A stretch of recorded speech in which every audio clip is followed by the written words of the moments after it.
జై శ్రీమన్నారాయణ. జై శ్రీమన్నారాయణ. సుభాష్ పాలేకర్ గారి కృషిలో సాగు చేస్తున్న నువ్వు పంట ఇది. సంవత్సర కాలంలో 3 పంటలు పండించే విధానంలో ఇది కొనసాగుతుంది. మొట్టమొదట దీంట్లో వర్షాకాలం వరి వేసాము. ఆ తర్వాత మినుము, ఇప్పుడు నువ్వు. ఇది జనవరి 22 నాడు వేసాము. ఫిబ్రవరి 22కు నెల రోజులు, నెల 15 రోజుల్లో మీరు చూస్తున్నారు. ఇప్పుడు పూత దశ నుంచి ఇప్పుడు కాత దశకు వచ్చింది.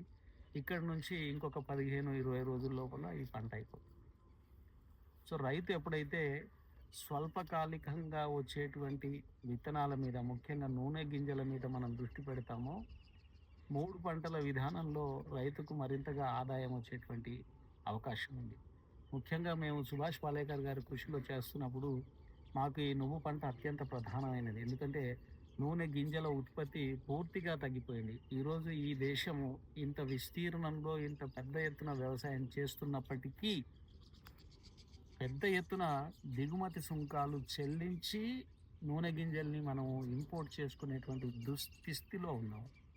దీని నుంచి మనకు మనంగా స్వయం సమృద్ధి సాధించాలంటే రైతులు 3 పంటల మీద కనుక దృష్టి పెడితే ఇలాంటి నూనె గింజల్ని మనం ఉత్పత్తి చేసుకోవచ్చు. మనకిప్పుడు ఇక్కడ గానుగా ఉండడం మూలాన ఈ నువ్వుని మనం నూనెగా చేసి భక్తులకు అందుబాటులోకి తెస్తున్నాము. ఆలయంలో ప్రసాదాలకు కూడా వీటిని వాడుకోవడం జరుగుతుంది. అందుకని సుభాష్ పాలేకర్ కృషిలో మీరు మంచి ఆదాయాన్ని పొందాలి అంటే, ఆరోగ్యకరమైనటువంటి గింజల్ని దేశానికి అందించాలి, మీ కుటుంబానికి అందించాలి అంటే తప్పకుండా ఇలాంటి స్వల్పకాలికంగా పండే వాటి మీద కూడా దృష్టి పెట్టాలని విజ్ఞప్తి చేస్తూ జై శ్రీమన్నారాయణ.